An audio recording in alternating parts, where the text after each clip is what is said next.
Bonjour, bienvenue à cette nouvelle capsule express. Mon nom est Maxime Pronovo, président de Studio Graphique. Aujourd'hui, le sujet du jour, trois aspects stratégiques, trois façons stratégiques d'attirer la clientèle sur votre site web. En effet, c'est une problématique, c'est un objectif que la plupart des entreprises vont avoir lorsqu'ils vont créer un site web, c'est d'être capable d'avoir un site web qui... C'est une chose d'en avoir un qui est fonctionnel, qui est bien, qui est esthétique, mais c'est une autre chose aussi que les gens viennent le consulter et veulent y revenir. Parce qu'en effet, souvent, les sites web vont amener de l'information, les gens vont venir le consulter une seule fois ou vont peut-être pas nécessairement y porter d'intérêt plus qu'il faut. Donc, pourquoi les gens viendraient sur votre site web? Comment amener ces gens-là? Et c'est dû aussi, cette capsule-là, à une statistique qui mentionne qu'en fait, près de 3/4 des gens, des entreprises sondées, qui mentionnent en fait que l'aspect principal lorsqu'ils visitent un site web, c'est d'être capable de trouver l'information dont ils recherchent le plus rapidement possible. Donc, en fait, c'est une nécessité que les gens sur le web veulent rapidement savoir ce qu'ils recherchent et comment ils peuvent avoir cette information-là rapidement et de façon claire, précise. Le monde du web amène cette interaction-là qu'en moins de 10 secondes, et c'est sûrement encore plus rapide que ça aujourd'hui, si quelqu'un n'a pas nécessairement trouvé ce qu'il cherche ou ne sent pas nécessairement une connexion, va déterminer que votre entreprise n'est pas ce qu'il a besoin. Donc, les premières secondes que les gens vont passer sur votre site web vont devenir extrêmement importantes. Alors, comment arriver, autre que effectivement aller chercher le côté de bien véhiculer l'information, comment on va faire pour arriver que les gens qui vont venir sur votre site web vont vouloir y revenir et vont avoir un intérêt envers votre entreprise? Bien, premièrement, il faut savoir être capable d'inverser sa façon de penser.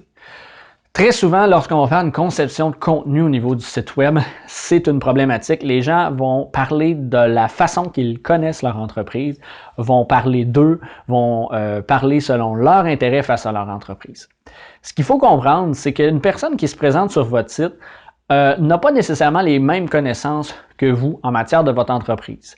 Donc, tout le jargon qui a rapport avec votre entreprise risque de les ennuyer ou même de les faire fuir plus qu'autre chose.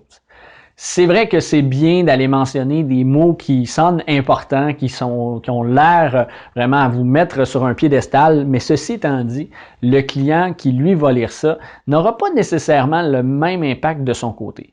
Si je prends exemple que vous êtes un client qui est dans l'industrie, dans l'industriel, pardon, et que vous mentionnez certains termes techniques, si évidemment vous vous adressez à d'autres compagnies qui comprennent ces mots-là, allez-y, utilisez-les, il n'y a aucun problème. Sauf que si vous utilisez votre site web pour parler à monsieur, madame, tout le monde, vous allez besoin d'avoir leur façon de penser, leur façon de voir les choses. Qu'est-ce qu'ils recherchent lorsqu'ils viennent sur votre site web? Qu'est-ce que votre client, lorsqu'il se présente à votre entreprise, a besoin de savoir? Dans un commerce de détail, vous allez parler de tel terme, ben c'est de savoir qu'est-ce que le client recherche lorsqu'il vient en magasin. Est-ce que c'est de savoir les prix? Est-ce que c'est de savoir quel type de vêtements, quel type de marque? Est-ce que c'est de savoir que c'est facile d'achat, ainsi de suite? Donc, toutes ces questions-là vont vous permettre d'avoir la façon de penser, aller même jusqu'à sonder la clientèle qui vient à votre entreprise pour connaître vraiment leur façon de comprendre votre produit et c'est ce message-là que vous devez véhiculer sur votre site web. Deuxième point, bien en fait, c'est tout ce qui est la simplicité. Je vous l'ai mentionné tantôt, un principe de 5 à 10 secondes, c'est là où est-ce que l'impression d'un client potentiel se fait sur votre site web. Vous n'avez pas grand temps pour convaincre quelqu'un que vous êtes exactement le type d'entreprise qui convient à leurs besoins. Donc, il faut savoir que la simplicité est primordiale maintenant sur le web. Les gens qui ont connu l'ère du début du web, il y a début des années 2000, même avant, il y avait des sites web, là, mais on a vu un un certain développement de ce côté-là. Et on pouvait y voir des sites web qui étaient extrêmement élaborés, visuellement, technologiquement, où est-ce qu'il y avait vraiment plein d'effets visuels et tout ça. C'était très, très gros, très massif comme visuel, qui faisait en sorte que les gens se rappelaient de cet aspect-là, mais pas nécessairement du contenu derrière ça, et ça les amenait pas nécessairement à un processus d'achat. L'arrivée des multiplateformes comme le mobile, la tablette et tout ça a fait en sorte que les gens, les entreprises ont dû se limiter pour avoir un site web qui se transpose bien sur ces différentes plateformes-là. Donc, le principe de simplicité doit être là. Rapidement, facilement, on sait qu'est-ce que vous faites, comment y accéder, et vous avez l'option de passer à l'action rapidement. On veut quelque chose de simple sur un site web, on veut pas quelque chose qui a l'air d'être sorti d'un doctorat ou quoi que ce soit, qui fait en sorte que c'est extrêmement compliqué à saisir. Et le dernier, je l'ai mentionné, on parlait de multiplateforme, c'est de penser mobile. De plus en plus, les sites web vont être vus et consultés via des plateformes cellulaires, tablettes et ainsi de suite, autres qu'un ordinateur de bureau standard. Il faut donc penser à votre approche, à votre façon de faire, que est-ce que lorsque les gens vont sur votre site web mobile, ils ont accès à de l'information facilement, rapidement. Est-ce que c'est clair? Est-ce que c'est bien adapté aux différents types de mobiles? Parce qu'en effet, il est mentionné que ça peut être rapidement une cause de non-confiance envers une entreprise lorsque quelqu'un va se présenter avec un téléphone cellulaire sur votre site web et qui doit simplement zoomer pour voir l'information ou qu'il n'a tout simplement pas un site web qui est adapté au téléphone cellulaire. Pourtant, même si c'est une mode qui perdure depuis quelques années, il y a encore des entreprises qui ont de la difficulté à bien s'adapter à ce type de plateforme-là.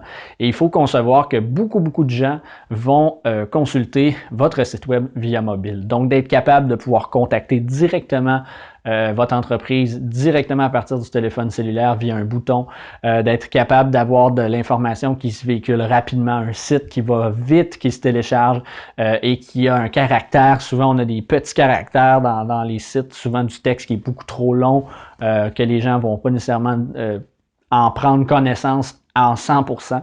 Donc, de rappeler les points, de s'inverser la façon de penser, la simplicité et de l'adapter. Tout ça au niveau du mobile va vous amener une stratégie vraiment gagnante pour que votre site web soit efficace. Donc, si jamais c'est quelque chose ce que je viens de parler ici, vous avez besoin de développer cette stratégie-là, de revoir votre site web pour qu'il soit vraiment fonctionnel, n'hésitez pas à communiquer avec nous. Ça va nous faire plaisir d'effectuer une évaluation gratuite de votre site web et par la suite de vous donner en fait des pistes à suivre et qui sait de peut-être même voir à discuter avec vous, de refaire votre site web pour vraiment le rendre optimal pour attirer et garder vos visiteurs et ensuite les transformer en clients pour votre entreprise.